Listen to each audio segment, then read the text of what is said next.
안녕하십니까.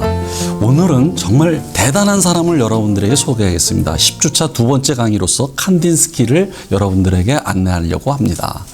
그럼 왜 칸딘스키가 대단한 사람이냐 하면은, 이 사람은 일생을 저는 전기 비평적으로 전기적인 사실을 통해 가지고 이 사람의 그림을 이해하는 그런 전기 비평적인 방법은 제가 그렇게 좋아하지 않는 방법이기 때문에 전기적 사실은 말씀드리지 않으려고 합니다. 그런데 몇 가지는 꼭 얘기를 해야 될 것 같습니다. 우선 첫째가, 이 사람의 탄생이 동서양을 결합했어요. 다시 말해서 이 사람은 서양 백인이면서 외할머니가 몽고의 한 종족의 공주였어요. 외할머니가. 따라서 뭐냐면 동양의 몽골리언 피를 가졌습니다. 그러니까 동양과 서양의 피를 같이 가지고 있어요. 그리고 먼지만 유태인의 피도 약간 들어갔다고 해요. 근데 그것은 불확실한 거고, 아무튼 동서양을 하나로 해가지고 탄생한, 동서양을 결합한 일종의 아주 만국인이다, 이렇게 얘기할 수 있고요. 두 번째가, 이 사람에서 주목할 것은, 두 번째 사실은 이 사람은 법대 교수였어요. 대단하죠. 그러니까 20몇 살에 법대 교수가 됩니다, 이 사람이. 근데 이 사람이 법대 교수가 됐는데 어느 순간에 갑자기, 물론 그림을 취미로 그리고 있었어요. 그러다가 그 좋은 법대 교수 자리를 때려치고 무엇을 가느냐? 그림으로 전념합니다.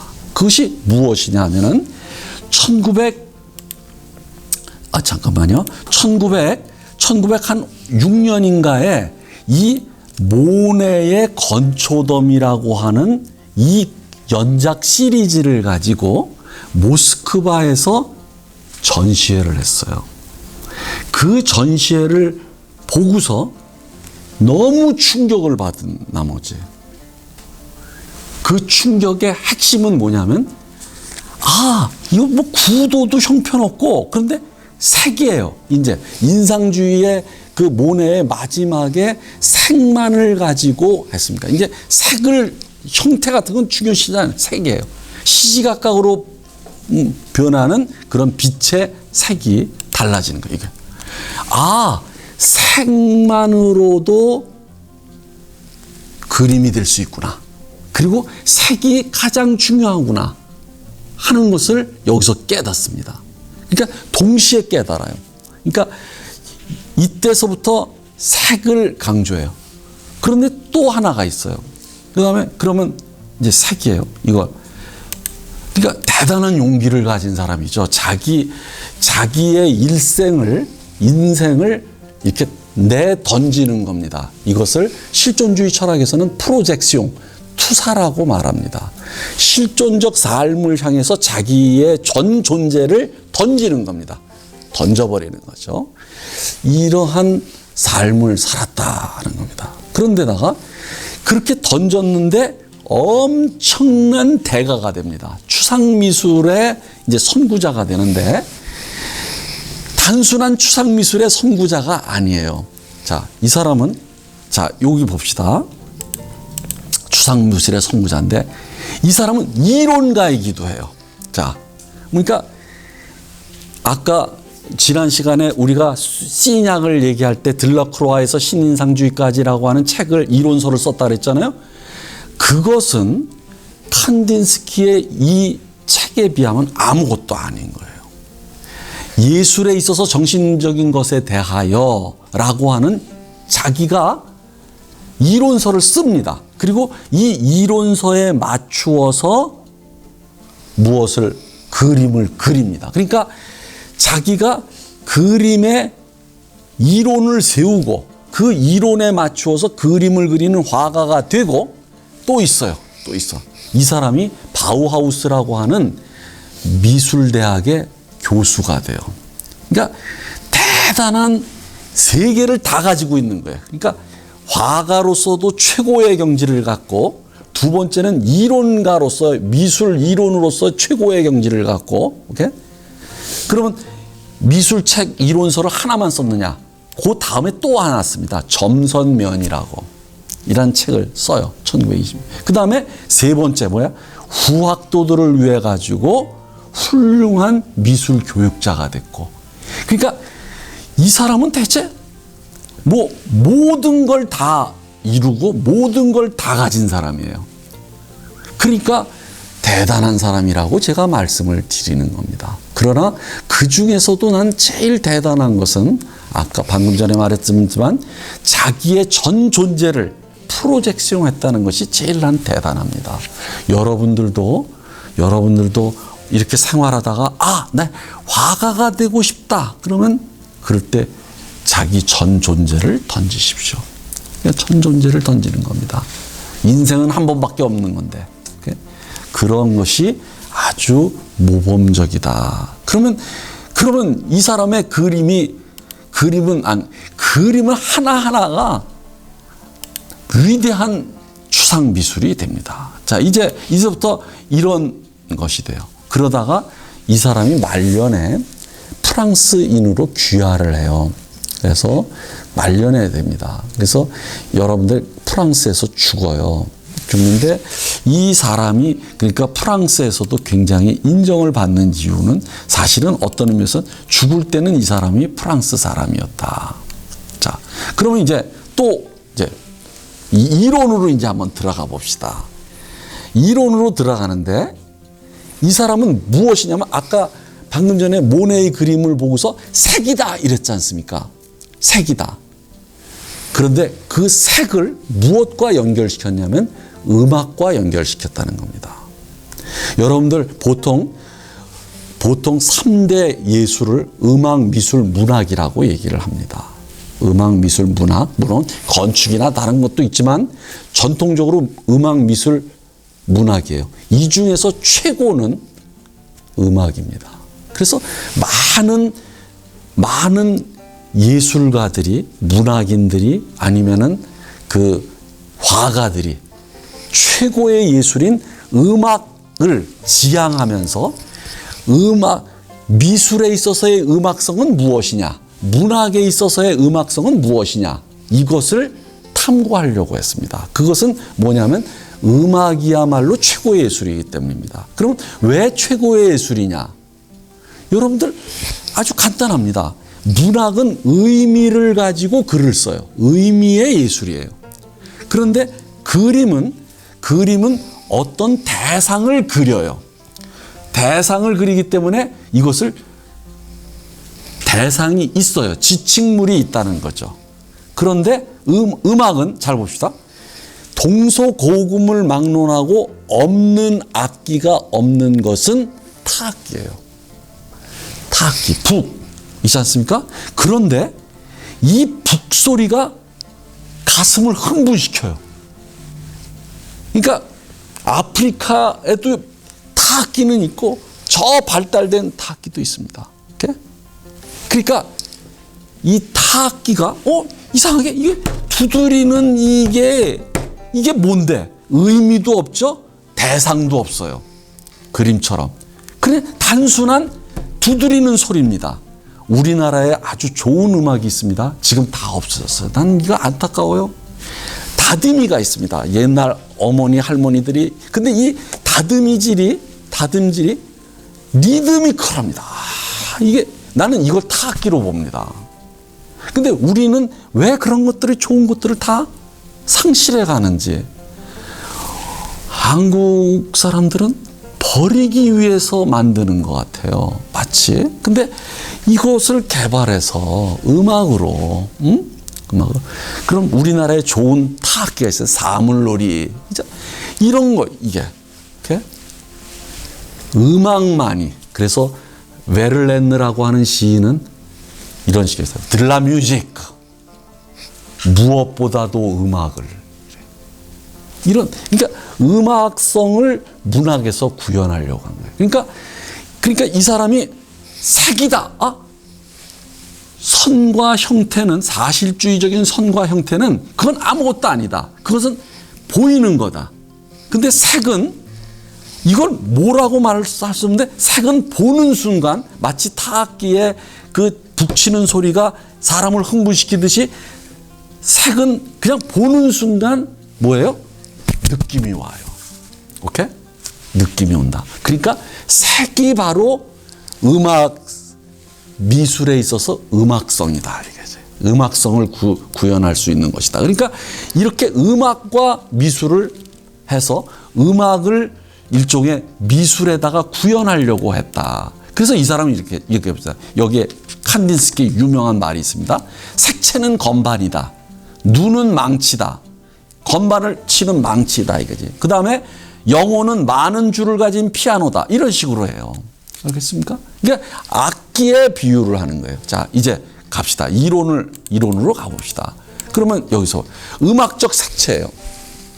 음악적 색채. 그러면서 색채를 음악성과 접목시키면서 이 사람이 이 이론서를 색채의 이론서를 씁니다. 음악성에 대해서 노란색과 빨강색과 파란색을 갖다가 이렇게 비교를 해요. 이거 다 읽을 수 없어요, 제가.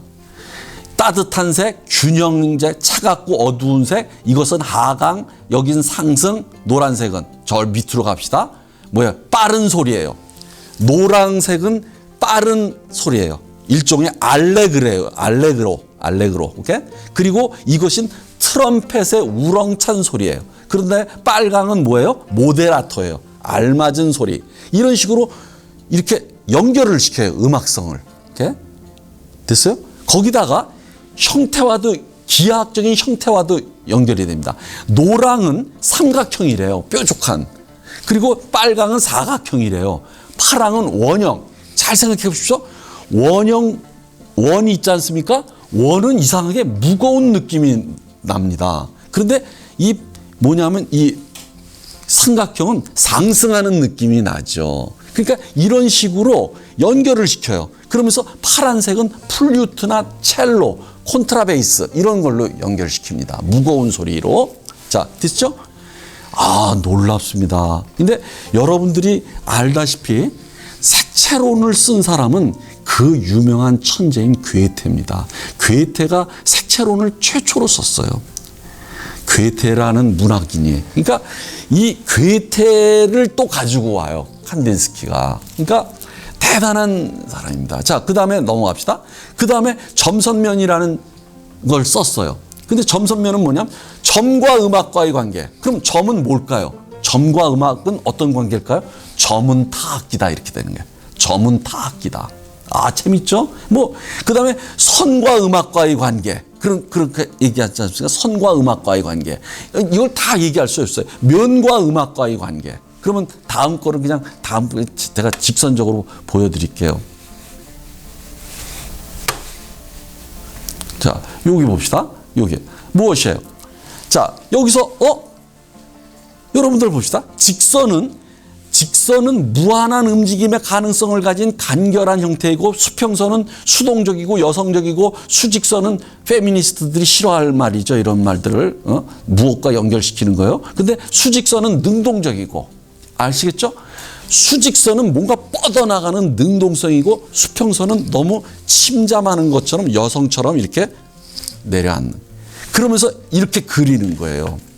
자, 여기 점을 어떻게 배치하느냐, 그리고 어떻게 크기를 어떻게 하느냐에 따라서 자 봅시다. 이거 이렇게 그리고 요걸 그려서 서로 느낌을 얘기하는 거예요. 그러면 요것은 뭐냐면 자꾸만 중심으로 검은 점 속으로 이렇게 모이는 느낌이 나면서 긴장감을 줘요. 그런데 이것은 점이 작으면서 흩어지는 느낌이 나요. 그러니까 뭐야? 긴장감의 해소다. 이렇게 돼. 여러분들 잡아. 같은 세 선분이 중심으로 만납니다. 그러면 여러분들 이렇게 그렸다. 이건 답답하죠? 갇혀있는 느낌이죠? 그렇죠? 침묵이에요. 뭔가 조용. 근데 이렇게 그려. 여기서 잘라버렸어요. 그럼 뭐예요? 이게 뭐예요? 역동적인 뭔가 이렇게 팍 방사선으로 퍼져나가는 느낌이 난다고요. 자, 선만 그렸어요. 그럼 이쪽에 왼쪽 봅시다. 이게 뭐예요? 비물질적이에요. 이렇게 아시겠어요? 이런 식으로. 이런 식으로 점선면을 이렇게 서로 다르게 선의 굵기와 배치와 형태를 다르게 하면서 다른 느낌을 준다는 것을 쫙 음악적인 것과 연결시키면서 하는 거예요. 대단하죠. 그러니까 드디어 칸딘스키가 왔다. 그러면 여기서 그치느냐? 그렇지 않습니다. 놀랐습니다. 자, 뭐예요? 그러면서 이 사람은 3단계로 추상화시키기 시작해요. 그러면서 뭐냐면 인상 단계의 그림, 즉흥, 구성이에요. 근데 이거 다 음악적인 용어입니다. 인상만 빼고. 그러면 여러분들 인상은 뭐냐면은 외면적인 것에서, 그러니까 자연과 대상의 외면에서 받은 인상, 이게 바로 인상주의의 인상이죠. 그 인상을 이제 그리는 것을 인상. 그런데 그 다음 단계예요. 다음 단계는 여러분들 즉흥 환상곡 하는 즉흥곡이라는 임프로비자시옹. 그럼 뭐예요? 그러면 이 즉흥은 뭐냐면 즉흥적으로 하듯이 마치 감정이나 어떤 생각 같은 것이 검토 없이, 내면의 생각의 검토, 검열 없이 팍 그냥 순간적으로 나타나는 거예요. 이게 즉흥이에요. 그러니까 자기의 감정과 관념을 뭐냐면 아주 내면적인 어떠한 그런 것을, 내면의 어떤 것을 뭐냐면 아주 즉흥적으로 순간적으로 딱 표현하는 것. 이게 즉흥이에요. 즉흥. 그러면 구성은 뭐냐? 구성은 컴포지션인데, 컴포지션은 음악 용어로 뭐라면 작곡이라는 뜻이에요. 이것은 긴 시간을 가지고 아주 계획적으로, 계획적으로 이것을 다듬어서 짜고, 우리가 보통 퇴고라고 그러죠. 이게 다듬는 그런 긴 과정의 계획적인 그런 그림 그리는 기법을 이제 작곡, 구성이라 컴포지션이라고 말을 합니다. 자, 그러면서 이 사람이 이것을 자기가 단계적으로 막 무수히 연습하면서 드디어 추상화로 갑니다. 자, 이 얼마나 과학적인지 아시겠죠? 굉장히. 자, 그럼 가봅시다. 그러면 빨리 가야 돼요. 이건 초창기 그림이에요. 그러니까 초창기 그림에서 이미 이 사람이 법학을 때려치고 이제 그림을 그리기 시작하는데, 여러분들 딱 받을 때 참 재밌다. 왼쪽 그림 오래된 도시를 보십시오. 큐브 같은데 그렇지 않습니까? 큐브 같은 지붕 같은 게 큐브.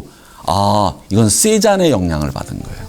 세잔의 영향. 그리고 오른쪽 그림은 이건 1902년서부터 1908년이 됐는데 색채가 참 좋다. 느낌이 좋다. 이렇게 되죠. 그렇죠? 그러면 이때서부터 이제 인상으로 이제 넘어가는 거예요. 그러니까 막 이게 자기의 이론이 이제 생깁니다. 아까 말했던 그 예술에 있어서 정신적인 것에 대하여, 이것은 1911년에 쓴 거거든요. 발간이 됐거든요. 그러니까 이때서부터 이미 그런 이론화가 이제 생기기 시작한 거예요. 색에 대한, 노란색과 빨강색과 파란색의 느낌과 이런 것을, 노란색을 여기다 배치하니까, 길을 노란색으로 그리니까, 굉장히 기분이 좋습니다. 굉장히 기분이 좋아요. 자, 그 다음에 또 넘어갑시다. 그럼 다음에, 여러분들 이거야. 이건 이제 모색 단계예요, 이 사람이. 모색 단계. 그러니까 1907년이거든요. 그러면 여러분들 이거 딱 볼 때, 전묘법이네? 그렇죠. 클림트의 전묘 그 무늬처럼 되는데, 여러분들 전묘법인데 오른쪽을 말을 탄 연인이에요. 여러분들 이거 어디서 많이 본 것 같아. 크리스마스 때 나무에다가 무엇이에요? 조그만 전구들을 이렇게 막 걸지 않습니까? 축제 분위기가 이게 전묘법을 이렇게 만든 거예요. 그러니까 아주 환하고 기분이 굉장히 좋아요. 내가 축제의 현장에 와 있는 것 같아요. 자, 왼쪽은 다채로운 인생인데, 다채로운 인생도 정말 색감이 다채롭게 아주, 그러니까 뭐랄까, 정말 행복하고, 그러니까 즐거움, 즐거운 인생을 정말 색을 가지고 이렇게 그렸다. 그런데 그 기본은 점묘법이다. 여기 무늬 같은 게 있잖아요. 옷에 이렇게 주황색을 점을 찍잖아요. 점묘법을 이렇게 발전시키는 거예요. 자, 이제부터 가봅시다. 이제부터 점점 더 자기 이론을 다 세웠고 그 세운 이론에 따라서 그림을 그리는 거예요. 자, 이것은 리그세 마을의 교회예요. 자, 요것을 하기 전에 그냥 한번 봅시다. 색감이 굉장히 좋죠. 굉장히 색감이 좋습니다.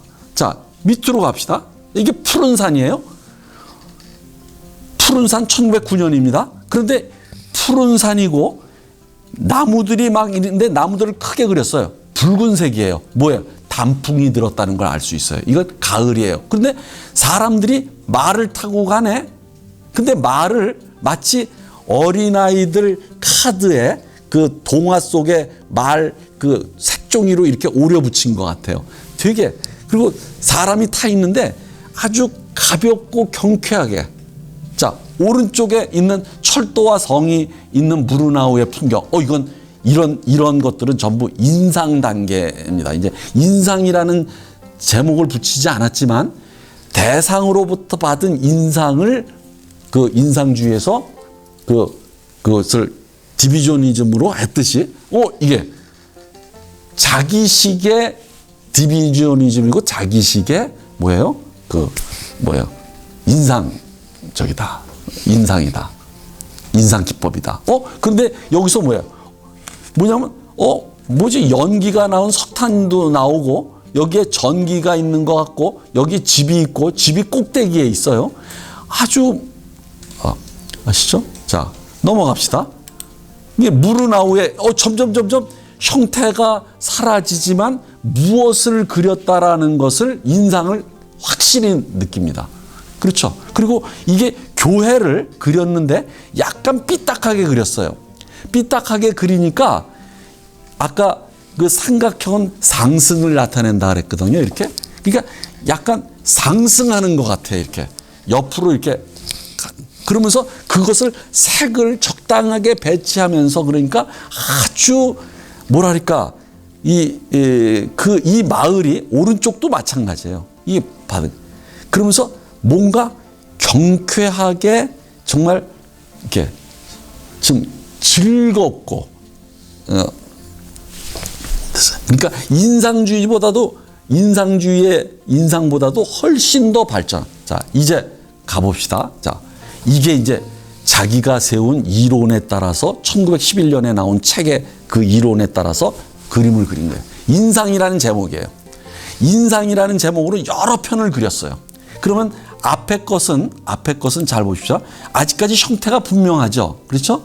그러면서 이제 여기 이런 것들은 인상 전 단계인데 인상을 간다는 걸 알 수 있어요. 자, 그리고 색감이 이 사람은 색을 발견했어요. 그럼 그것은 누구의 영향이냐? 바로 세잔의 영향입니다.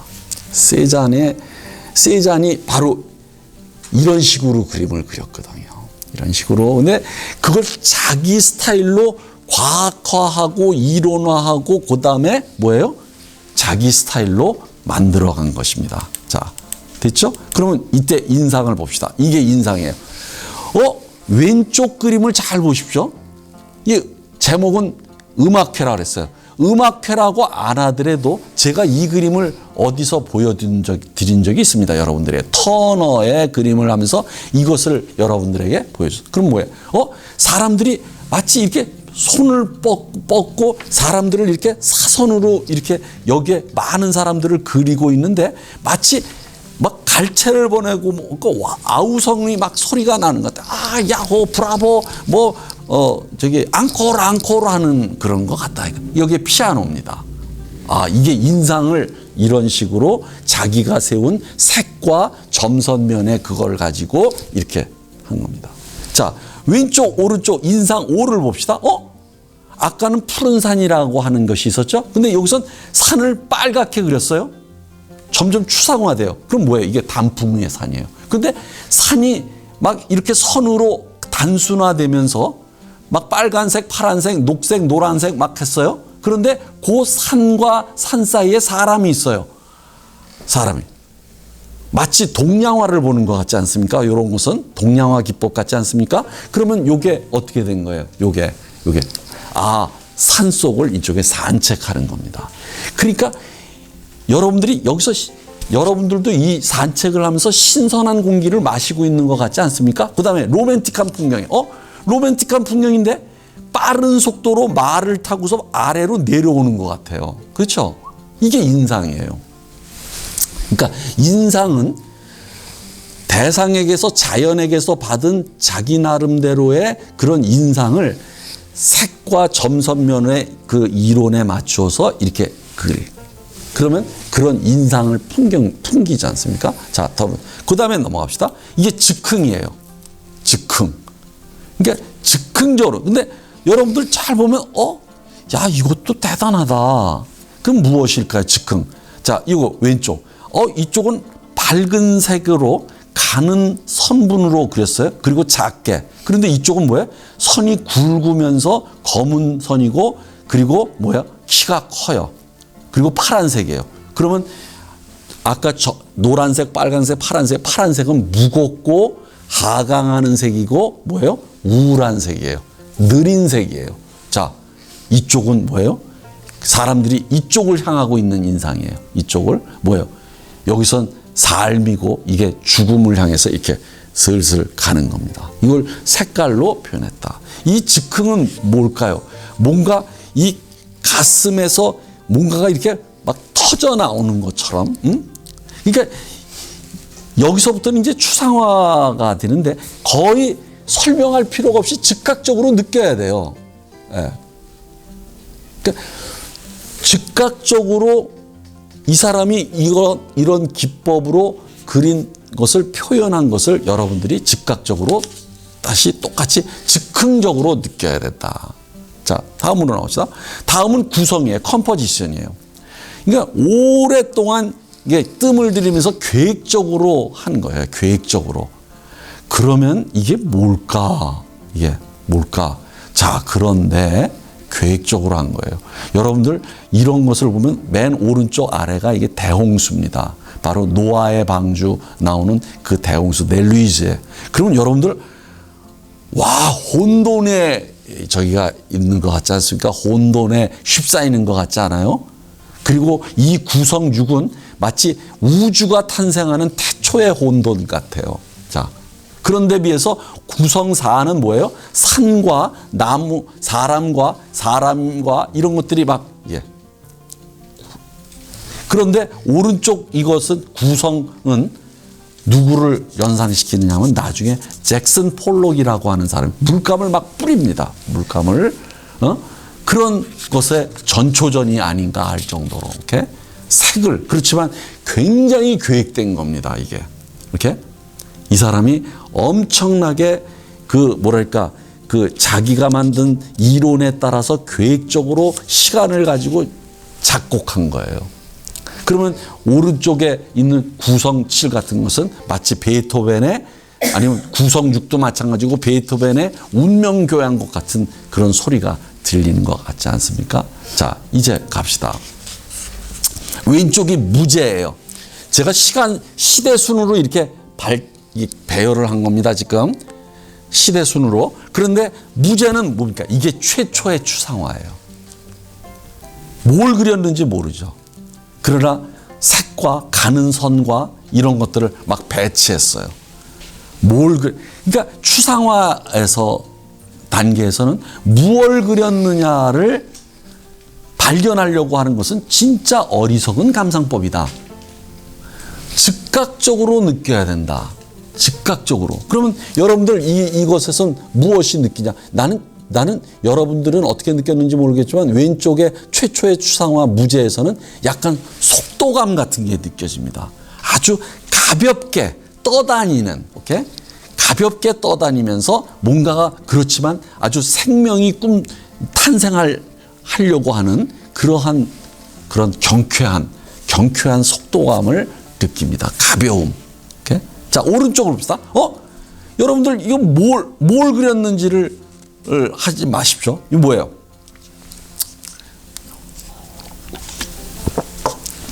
그런데 제가 보면 이 사람 모자를 쓴 사람 같아요. 그런데 뭐냐면 이 사람이 무엇인가를 바라보면서 골똘히 생각하고 있는 것 같이 느껴지거든요. 그런데 그것이 왜 그러느냐? 이 사람이 색의 효과입니다. 그러니까 파란색이라든지 이런 것은 무거운 색으로서, 오케이? 이렇게. 그러면서 하강하는 것 같이 느껴지고. 자, 넘어갑시다. 자, 이제 봅시다. 이게 이제 완전히 이제 추상화로 들어갔습니다. 추상화로. 그런데 이때까지만 하더라도 이제 바우하우스 이제 뮌헨에 있었는데 이때서부터는 다시 러시아로 돌아갑니다. 러시아로 돌아가는데 왼쪽이 푸가예요. 여러분들 푸가 그럼 누가 떠오르죠? 바흐입니다. 바흐의 푸가라고 하는 음악을 듣고서 자기가 이것을 그림에서 푸가를 작곡한 겁니다. 그림에서. 그럼 여러분들 굉장히 어수선한 것 같죠? 여러분들 바흐의 음악을 들어보면 기하학적으로 아주 건축처럼 아주 잘 짜여졌다는 걸 알게 됩니다. 그것처럼 이 푸가도 굉장히 자기가 색과 색을 배치하면서 곡선과 이것을 하면서요, 이것을 아주 계획적으로 짠 겁니다. 그런데 여러분들 그림에 있어서의 음악성은 무엇이에요? 색입니다. 색. 근데 그 색에서 여러분들 이것은 음악이 들리는 것 같지 않아요? 여러분들 진짜로? 뭐 리드미컬하다 말이죠. 이렇게 리드미컬한 것이다. 자, 넘어갑시다. 이제 빨리 가야 돼요. 왜냐하면 보아야 될 게 많기 때문에. 이것도 회색 안에서요. 야, 이거 뭔가 그렇지만 여러분들 느껴지지 않습니까? 뭔가가. 자, 계속 봅시다. 계속 보세요. 계속. 자, 붉은 타원형, 붉은 반점. 그러니까 색을 선과 점과 형태로 크고 작게 만들면서 배치를 하는 겁니다. 이것을. 그러면서 거기서 어떤 우리에게 음악적인 것을 느끼도록 하는 거예요. 바로 음악은 방금 전에도 말씀드렸지만 음악은 문학처럼 의미도 없고 그림처럼 대상도 없고 구체적인. 그러니까 그 자체, 자체에서 타악기 자체에서 우리를 흥분시킵니다. 그것처럼 이 사람은 완전히 음악을 구현하려고 했던 거예요. 그러니까 그림에서 그것은 음악을 구현하는 것은 뭐냐면 바로 색이다. 근데 색을 어떻게 하느냐? 점선면의 크기를 달리하고 점선면을 서로 다르게 배치하면서 하는 거예요. 그러면 여러분들이 이 그림을 보면서 딱 저기 만약에 제대로 느낀다면 여기서 음악이 떠올라야 돼요. 이거는 라벨의 음악이 떠오르네. 이렇게 되는 거야. 라벨. 아니면 이건 드뷔시네. 이런 거죠. 오케이? 그렇게 되면 되는 겁니다. 그러면 여러분들이 칸딘스키를 제대로 하는 거예요. 그러니까 이것을 설명하려거나 여기서 형태를 무엇을 대상을 찾으려거나 하면은 그것은 칸딘스키의 그런 의도에 너무나도 배치되는 것이다. 어긋나는 것이다. 자, 봅시다. 여러분들, 왼쪽에 이거 제목은 파란 활 모양이에요. 나는 이 그림을 딱 볼 때마다 이게 거대한 새 같아. 형상으로도 그렇고 새의 울음소리가 막 들리는 것 같아요. 그래서 저는 이 그림을 보면서 딱 떠오른 게 프랑스의 유명한 샹송 가수 에디트 피아프라고 하는 가수가 있습니다. 근데 그 피아프가 참새라는 뜻이에요.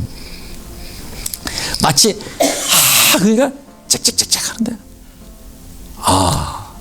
이건 까마귀가 아닙니다. 까마귀의 까까기 아니라 그런 소리가 들려야 됩니다. 이렇게 음악이 이렇게. 거기에 비해서 이 스몰 월드는 이게 스몰 월드예요. 검은색 이거 뭘까요? 어휴, 곰 같네. 곰의 울음소리 같네. 뭐 이런 거 있지 않습니까? 그러니까 그냥 느끼십시오. 음악을 들으십시오. 그러니까 칸딘스키의 그림은 듣는 음악입니다. 듣는 음악이다. 이게 말도 안 되는 거죠. 자, 봅시다. 그러면 이제 점점 갑니다. 시간이 지나면서 점점 추상화되고 이게 검은 틀이에요. 검은 틀. 근데 제가 여기서 요 가운데 있는 거 있죠? 이거 뭘까요? 우리나라의 창호. 우리나라의 창호를 떠오르지 않습니까? 이게? 그게 이 사람이 우리나라의 창호를 봤는지 안 봤는지는 잘 모르겠는데 아무튼 이 사람이 이렇게 스스로 창안해냅니다. 창안해내요. 그런데 그게 이상하게 우리나라의 창호와 똑같습니다. 여러분들 청도에 가면 운강곡택이라고 문화재가 있습니다. 여기에 1726년에 건축된 건데 이 창호를 보십시오. 너무 아름답지 않습니까? 그런데 왜 우리는 지난 시간에도 말씀드렸지만 그 좋은 것들을 다 버리는지 아파트 하면서 일은 다 없어졌어요. 그러면 아파트를 짓더라도 이런 창호를 좀 응용해서 도입을 해서 문을 할 수 있을 텐데 내가 아파트를 짓지 말라는 게 아니라 전통도 살리면서 이것을 우리식의 아파트. 이건 한국 아파트네. 딱 알도록 전 세계가 할 수 있을 텐데 그걸 안 한다. 그러면 여러분들 이 구성판은 되게 유명한 그림입니다. 그러면 여러분들 뭐예요? 정말 경쾌하고 상승하고 아주 발랄하게 막 그냥 반짝거리는 거 있지 않습니까? 자, 넘어갑시다. 자, 봅시다. 흰색 위에. 자, 오른쪽에 또 유명한 그림이에요. 오른쪽 그림이에요. 노랑, 빨강, 파랑이에요. 진짜 노랑, 빨강, 파랑밖에 안 썼어요. 그리고 이 사람이 점선면에서 이미 개진하고 있는 점선면의 그 느낌 있잖아요. 점도 크게 그리느냐, 작게 그리느냐. 그리고 그것을 크게 찍은 점을 가운데 두느냐, 어디 두느냐. 이것에 따라서 다 달라지는 거예요. 그런데 여러분들 그것을 색과 또 점선면과 결합을 시킵니다. 그럼 여러분들 여기서 딱 알 수 있는 것은 이쪽 뒤쪽은 어둡고 크고 뭐예요? 굵은 무거운 색조와 크기로 그렸어요. 원형으로 그렸어요. 그러니까 가라앉는 느낌이에요. 그런데 왼쪽으로 갈수록 선분이 가늘어지면서 원형에서 탈피돼 가지고 무엇이에요? 아주 사선, 직선, 오케이? 아주 날카로운 선분이에요. 아주 가는 선분. 그리고 밝은 노란색 계통의 색을 썼어요. 그러니까 어떻게 돼요? 이거 사람 같지 않습니까? 그런데 이것은 생각이에요. 이 뒤는 무거운 생각과 이것은 이 앞은 아주 경쾌한 삶. 이것을 아주 대비를 아주 정말 좋은 그림. 자, 이거 봅시다. 원 안에 원이에요. 아까도 했지만 원은 닫혀있고 무겁고 합니다. 그런데 왼쪽은 닫혀있는 원인데 오른쪽을 보겠어요. 몇 개의 원이. 이게 뉴욕에 있는 모마에 있어요. 이 그림이. 그럼 여러분들 이게 뭡니까? 마치 물방울처럼 이렇게 여러분들 물방울 놀이 어렸을 때 많이 해봤죠? 물방울이 이렇게 터져 나오면서 이렇게 막 나오는 것 같지 않습니까? 이게 마치 태초에 우주가 탄생하는 일종의 물방울. 예. 자, 넘어갑시다. 자, 딱딱함과 부드러움. 그 다음에 점에 관하여. 점이, 지금 원은 점이에요, 사실은. 원은. 이 큰 점, 작은 점 해가지고 이렇게 했는데, 뭐예요? 막 쫙 찬란하게 뻗쳐나가는. 이건 무겁게 가라앉는. 정적이고, 이것은 생동감 있고 역동적이고. 자, 넘어갑시다. 자, 이거 이제,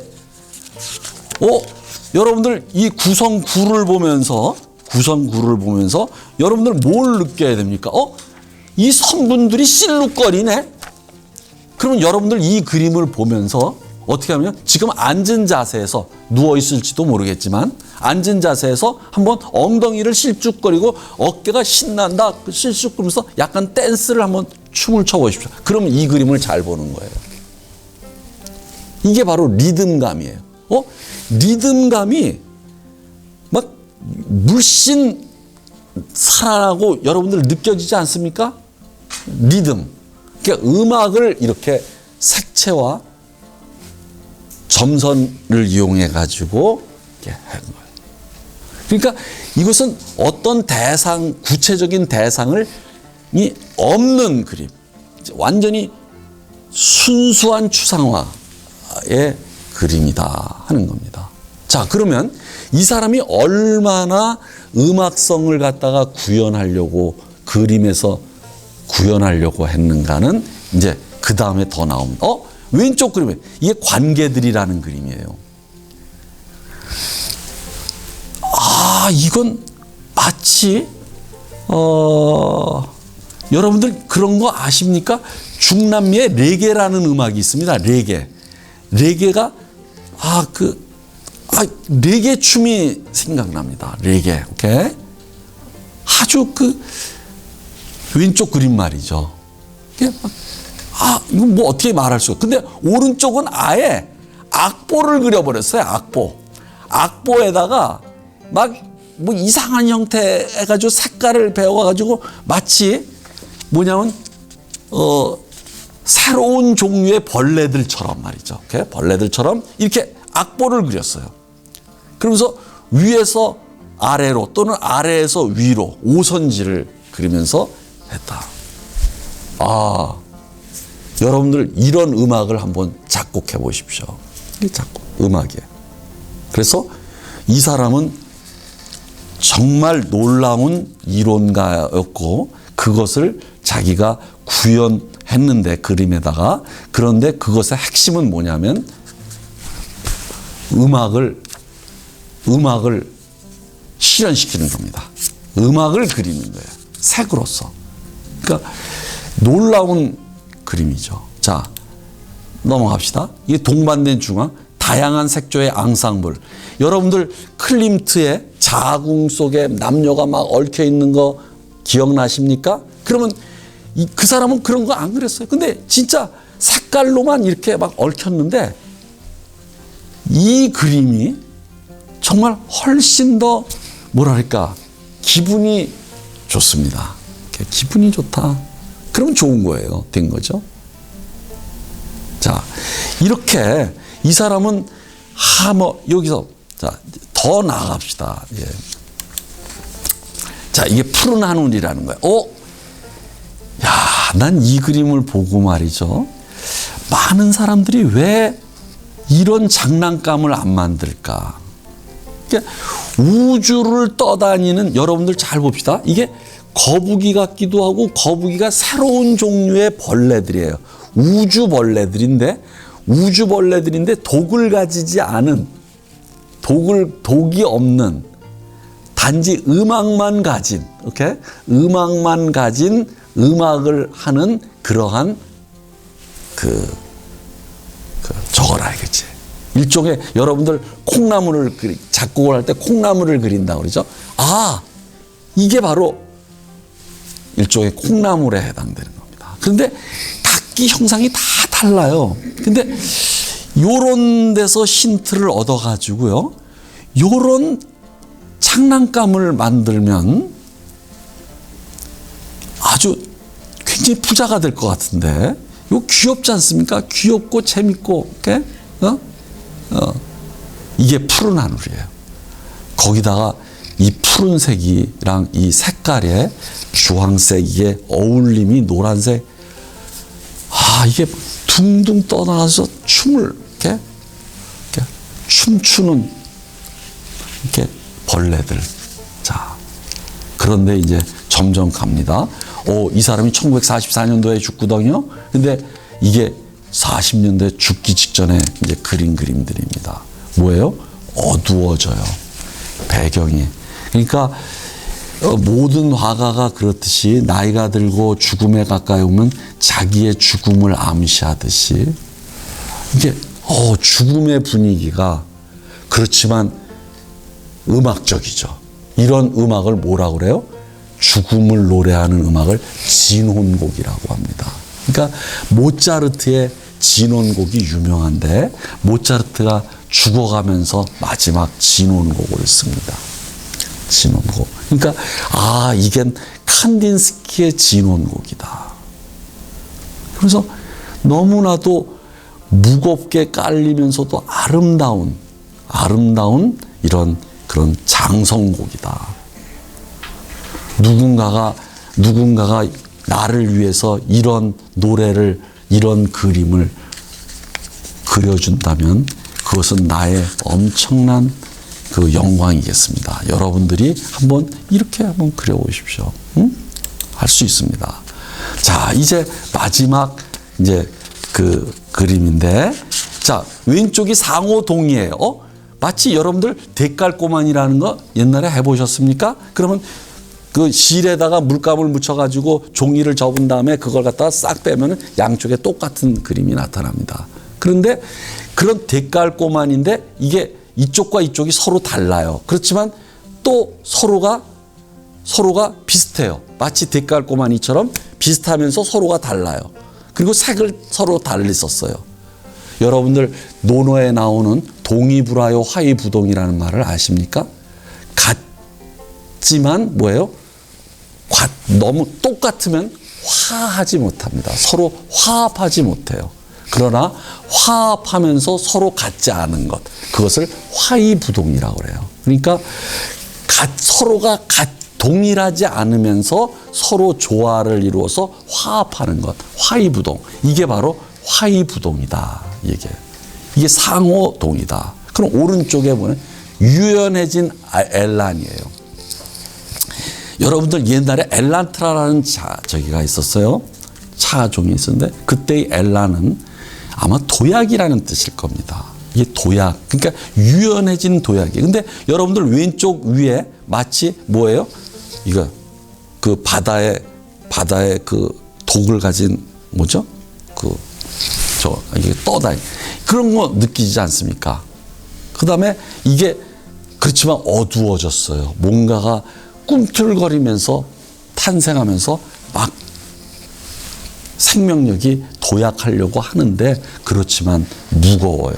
몸이 무겁고 그러면서 가라앉는 그러한 어두운 분위기가 물씬 풍깁니다. 그래서 이것은 어쩌면은 자기의 죽음을 일종의 예견하는 자기 자신이 쓴 자기의 진혼곡이다. 그래서 특히나 방금 전에 봤던 이 그림은 정말 너무나도 슬프도록 아름다운 이 칸딘스키의 진혼곡이다. 여러분들도 자기 자신을 위해서 이렇게 아름다운 음악과 그림을 그려주시기 바랍니다. 감사합니다. 다음 시간에 뵙겠습니다.